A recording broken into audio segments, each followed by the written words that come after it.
ابو جہل تیری سانسیں چل رہی تو مردہ، امیر حمزہ کی سانسیں رک گئی آپ زندہ، تو مردہ کیوں، آپ زندہ کیوں؟ تو جواب یہ ملے گا سن ابو جہل کو رسول کی غداری نے جینے نہیں دیا، امیر حمزہ کو رسول کی وفاداری نے مرنے نہیں دیا۔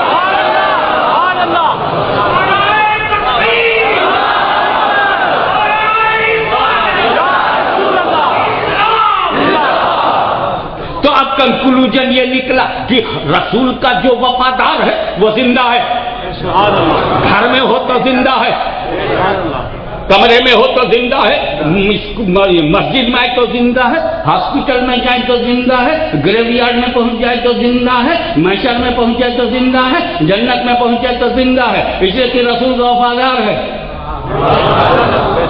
اور رسول کا جو غدار ہے وہ مردہ ہے، چاہے انڈیا کا پرائم منسٹر بن جائے، اگر رسول کا غدار ہے تو وہ بھی مردہ ہے، چاہے دارالعلوم کا شیخ الحدیث ہو جائے، اگر رسول کا غدار ہے تو وہ مردہ ہے، چاہے اس کا دارالعلوم کھلا ہو چاہے بند ہو، بہرحال چاہے جیسا ہو، چاہے کھلا ہو اور چاہے بند ہو۔ اب بند میں تو ریسرچ کرنی پڑے گی کہ کیا بند ہے، فرشتہ بند ہے کہ جن بند ہے یا کوئی خطرناک بند ہے۔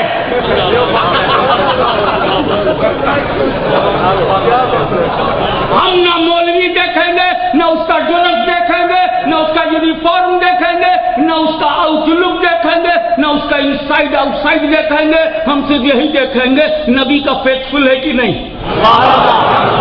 Everyone who is the faithful of prophet is alive always۔ اور جو رسول کا وفادار نہیں وہی مردہ ہے۔ اچھا دیکھو، لینا دینا، گیو اینڈ ٹیک زندوں میں ہوتا ہے۔ I will give you pound, you will give me rice, I am giving you money, you are giving me clothes۔ میں زندہ تھا میں نے دیا، وہ دکان والا بھی زندہ تھا اس نے بھی مجھے دیا، کسٹمر زندہ اس نے پیسہ دیا، دکان والا زندہ اسے سامان دیا۔ تو لینا دینا کس میں ہوتا ہے؟ زندوں میں۔ کبھی مردوں کو لیتے دیتے دیکھا ہے؟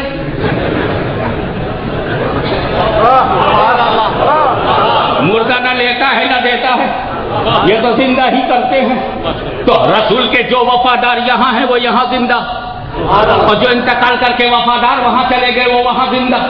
مولا علی وہاں زندہ، حسن مجتبیٰ وہاں زندہ، غوث اعظم وہاں زندہ، داتا گنج بخش وہاں زندہ، غریب نواز وہاں زندہ، محبوب الہی وہاں زندہ، بابا فرید گنج شکر وہاں زندہ، زکریا ملتانی وہاں زندہ، مخدوم سمنانی وہاں زندہ، سرکار نقشبند وہاں زندہ، آقائے سہروردِ وہاں زندہ، کہکار قادریت وہاں زندہ، آقائے سلسلے چشتیہ بہشتیہ وہاں زندہ، سارے علماء وہاں زندہ، مجددین وہاں زندہ، محدثین وہاں زندہ، مفسرین وہاں زندہ، مجتہدین وہاں زندہ، متکلمین وہاں زندہ، رقبا وہاں زندہ، نقبا وہاں زندہ، رجبا وہاں زندہ، صالحین وہاں زندہ، اغواث وہاں زندہ، اقطاب وہاں زندہ، ابدال وہاں زندہ، پیر و فقیر وہاں زندہ، یہاں سنی زندہ وہاں وہ زندہ۔ اب ہمارا دیکھو، ہم نے کیا دیکھا، غوث اعظم تمہیں کیا پسند ہے؟ تجھے ابھی تک نہیں پتا مجھے کیا پسند ہے؟ مجھے ثواب پسند ہے۔ اچھا تو ثواب پسند ہے تو اب اسلام سے پوچھا کیا کیا ثواب ہے؟ اسلام نے بتایا قرآن پڑھنا ثواب ہے، قرآن پڑھنا ثواب ہے، لوگوں کو کھانا کھلانا ثواب ہے، اچھا کھانا اچھا کھلانا بھی ثواب ہے، لوگوں کو مہمان بلا کر کے پڑھنا یہ بھی سنت ہے، اور جو سنت ہے وہ ثواب ہے۔ ہم نے کلمہ پڑھنا ثواب ہے، ضرور پڑھنا ثواب ہے، جتنا ثواب ہم سے پاسبل تھا سب جمع کیا اور بھیج دیا غوث اعظم کو۔ غوث اعظم جو تمہیں پسند ہے میں بھیج رہا ہوں، میں زندہ ہوں نا، میں بھیج رہا ہوں۔ اسی لیے ہم لوگ جو بھیجتے ہیں نا اسے ایسالے بریانی نہیں کہتے، ایسالے پراٹھا نہیں کہتے، ایسالے ثواب کہتے۔ بریانی ہم کھائیں گے ثواب آپ لے، روٹی ہم کھائیں گے ثواب آپ کو، تو ایسالے ثواب۔ تو ان کی پسند ہمیں معلوم، داتا گنج بخش کی پسند ہم کو معلوم، آقائے سہرورد کی پسند ہم کو معلوم، مولائی نقشبند کی پسند ہم کو معلوم، مجدد الفسانی کی پسند ہم کو معلوم، مخدوم سمرانی کی پسند ہم کو معلوم، اولیاء اللہ کی پسند ہم کو معلوم، اپنے پیر دادا پیر کی پسند ہم کو معلوم۔ جو پیر کو پسند تھا ہم نے یہاں سے بھیجا، اور ادھر سے غوث اعظم کیا سوچ رہے ہیں؟ اچھا تو نے میرے پاس یہ بھیجا جو مجھ کو پسند ہے اور تیرے پاس اولاد نہیں ہے، تو بینک کرپٹ ہو گیا ہے، تیرا نام خراب ہو رہا ہے، تیری بیوی بیمار ہے، تیرا بچہ اچھا نہیں ہو رہا ہے، تو جو ہماری پسند ہے انہوں نے وہاں بغداد سے بھیجا، لاہور سے بھیج دیا، اجمیر سے بھیج دیا، جو مجھے پسند تھا میں نے دیا، جو غوث اعظم جانتے تھے کہ میری مراد ہے تو جو ان کو پسند تھا وہ ہم نے بھیجا، اور جو ہمیں پسند ہے انہوں نے بھیجا، ہم زندہ تھے ہم نے بھیجا، وہ زندہ تھے انہوں نے پلٹایا، لین دین زندوں میں ہوتا ہے، ذرا مردوں کو دیکھو، نہ ادھر سے کچھ جاتا ہے نہ ادھر سے کچھ آتا ہے۔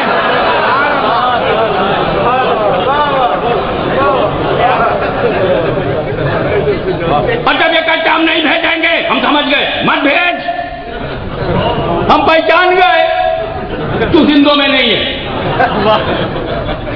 ہر چیز اللہ کے لیے ہے، ایوری تھنگ فار اللہ۔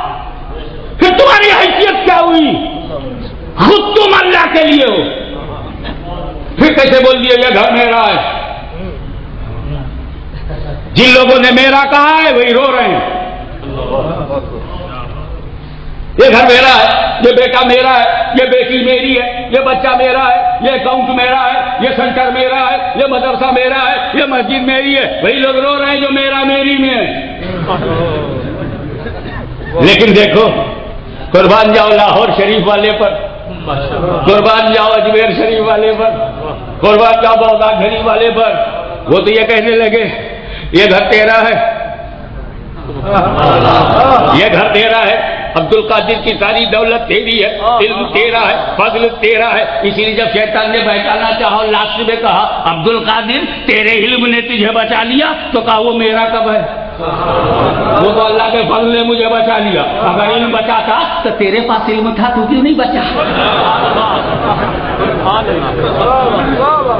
تو غوث اعظم بولتے چلے گئے یہ زمین تیری ہے، آسمان تیرا ہے، ہوا تیری ہے، فضا تیری ہے، سماوات تیرے ہیں، ارض تیرا ہے، اسکائی تیرا ہے، اسٹارز تیرے ہیں، مون تیرا ہے، سن تیرا ہے، کلاؤڈز تیرے ہیں، دھرتی تیری ہے، گگن تیرا ہے، آکاش تیرا ہے، پہاڑ تیرے ہیں، دریا تیرے ہیں، یہ عراق تیرا ہے، بغداد تیرا ہے، جیلان تیرا ہے، میرا پریوار تیرا ہے، میرے باپ دادا تیرے ہیں، میری آل اولاد تیری ہے، میں بھی تیرا ہوں، میرا دل بھی تیرا ہے، میری آنکھیں بھی تیری ہیں، میری زبان بھی تیری ہے۔ ایسا نفی کر گئے کہ اپنی زبان کو بھی بولا مولا یہ تیری ہے، آنکھیں تیری ہے، اور جب میری زبان ان کی زبان ہو جائے تو اس زبان پر پھر بولے گا کون؟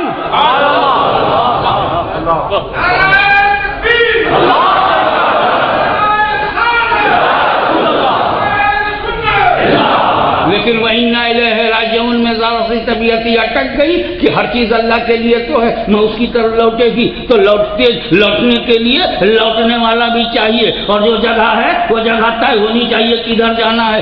اسلام آباد لوٹنا ہے تو اسلام آباد کا کچھ پتہ ہونا چاہیے کہ فلاں جگہ اسلام آباد ہے۔ میرپور لوٹنا ہے تو میرپور کہیں فکس ہونا چاہیے، اگر فکس ہی نہیں ہے تو لوٹو گے کیسے؟ کہ چوچا شریف جانا ہے، گولڑا شریف جانا ہے تو یہ پتہ چلا چورا شریف جانا ہے صاحب تو نقشے میں کچھ تو پتا ہو چورا شریف کہاں ہے، ورنہ چلنے والا چور چور ہو جائے گا اور چورا شریف تک نہیں پہنچ پائے گا، کچھ ہو جائے گا اور کچھوچا شریف نہیں پہنچ گا، کچھ سے کچھ ہو جائے گا اور کچھوچا شریف نہیں پہنچ پائے گا۔ اس لیے فکس ہونا چاہیے۔ اب جب اللہ تعالیٰ کی طرف سب کو لوٹنا ہے تو اللہ تعالیٰ کی تو کوئی جگہ فکس ہی نہیں ہے۔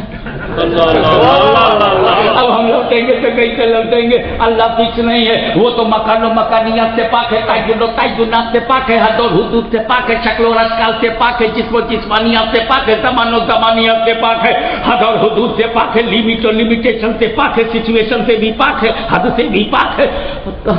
ہم کہاں چلے جائیں؟ کعبۃ اللہ کی طرف چلے جائیں تو کعبۃ اللہ کی طرف پلٹے تو کہیں تو زمین پر کعبۃ اللہ ہو تاکہ پلٹیں، مدینہ پلٹے تو کہیں تو مدینہ ہو جو پلٹیں، اللہ کی طرف ہی رجوع کریں گے، پلٹ کر کے جائیں گے تو اللہ ہے کدھر؟